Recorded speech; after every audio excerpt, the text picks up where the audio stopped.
మనం వెళ్ళిన ప్రతి చోట పాజిటివిటీ ఉంటుందని చెప్పలేం. కొన్ని చోట్ల మనం ఊహించని నెగటివిటీ కూడా ఉంటుంది. అలా చుట్టూ సరౌండింగ్స్ అంతా నెగటివిటీ ఉన్న ఇంట్లో దిగితే ఏమవుతుంది? Creepy right? అలా దిగిన ఫ్యామిలీ ఒక ముసలిదాని ఆత్మకి బలైపోయారు. అసలేం జరిగింది? ఎవరా ముసలావిడ? ఎందుకు ఆత్మలా మారింది? వీళ్ళ ఫ్యామిలీని ఎందుకు వేధిస్తోంది?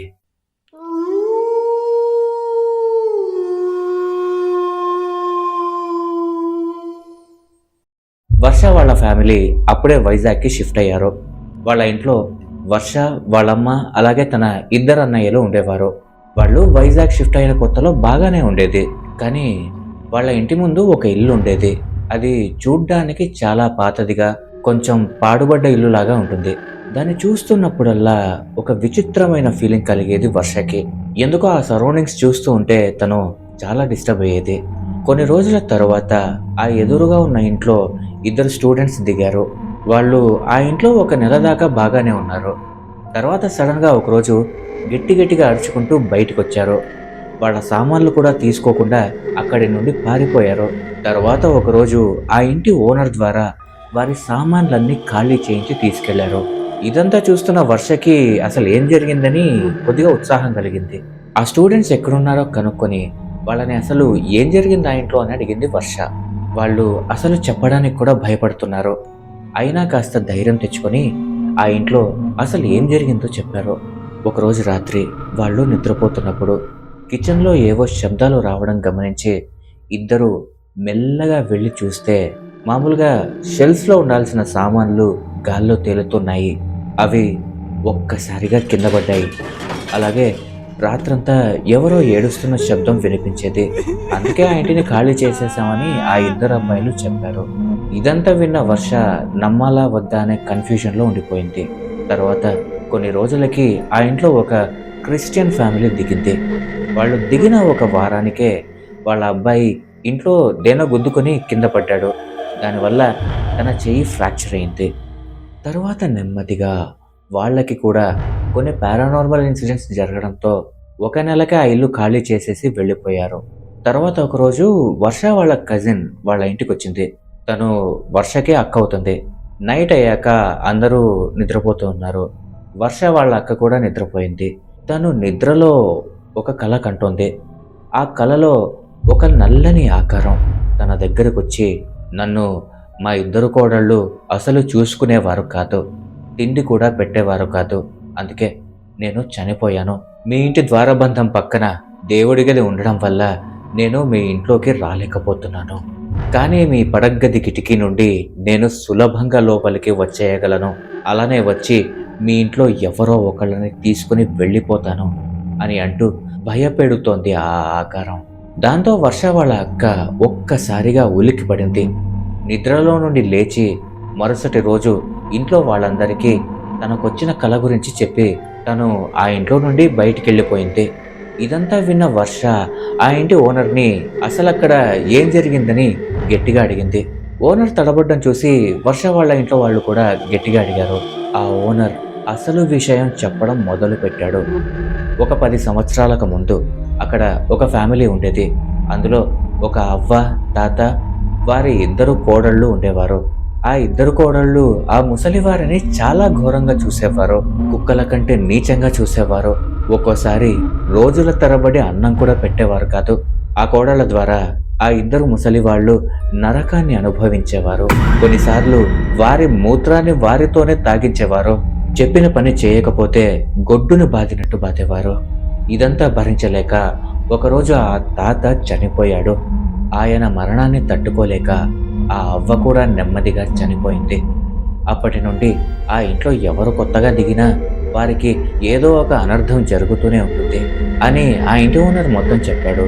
అది వినగానే వర్ష వాళ్ళందరికీ చాలా భయం వేసింది. ఎందుకంటే వర్ష వాళ్ళ అక్క కూడా తనకొచ్చిన కలలో అదే జరిగిందని చెప్పింది. అంటే ఆ ముసలి దెయ్యం వర్ష వాళ్ళ ఇంట్లో కూడా వస్తుందా అనే భయం వాళ్ళందరిలో మొదలైంది. ఒకరోజు అందరూ రాత్రి భోజనాలు చేస్తున్నారు. మిగిలిపోయిన ఫుడ్ని వర్ష వాళ్ళమ్మ వర్షని ఫ్రిడ్జ్లో పెట్టమన్నారు. కానీ వర్ష పెడతానని చెప్పి మర్చిపోయింది.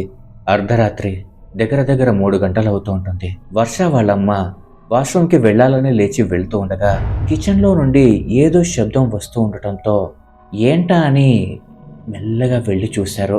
కిచెన్లోని బల్ల మీద ఒక నల్లని ఆకారం కూర్చొని ఆ ఫుడ్ని తింటూ ఉంది.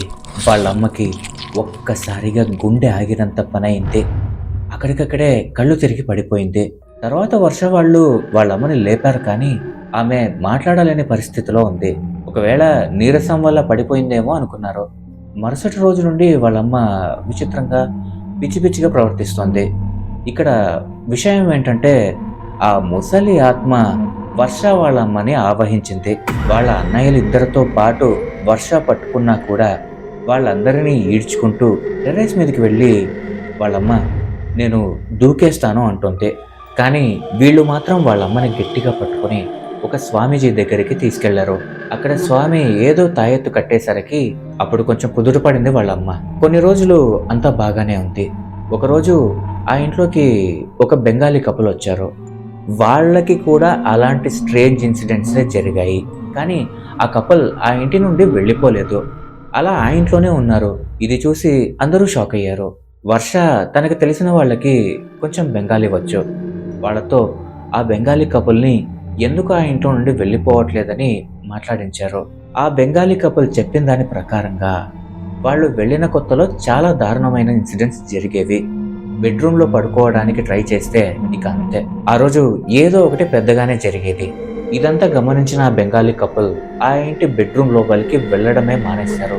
అప్పటి నుండి వాళ్ళింట్లో అటువంటి పారానార్మల్ ఇన్సిడెంట్స్ జరగడం కొద్దిగా తగ్గాయి. అలాగే ఫుడ్ ఏమైనా మిగిలిపోతే కిచెన్లోనే ఉంచేవారు. మధ్యరాత్రి ఆ ఫుడ్ ఎవరో తింటున్నట్టు శబ్దాలు వచ్చేవి, కానీ వీళ్ళు పట్టనట్టుండేవారు, అసలు పట్టించుకునేవారే కాదు.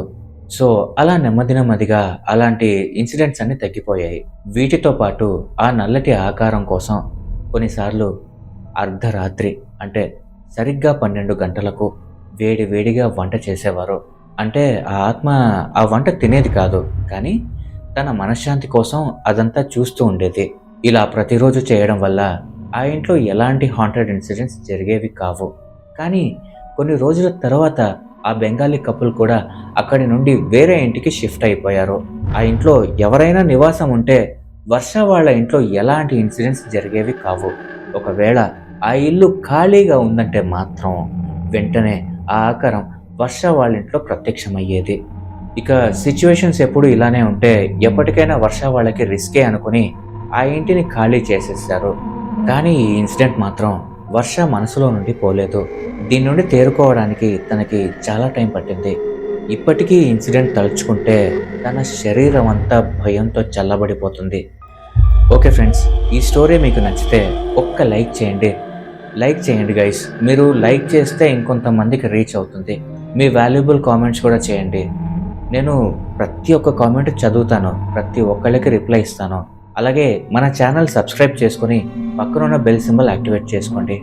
Thanks for watching.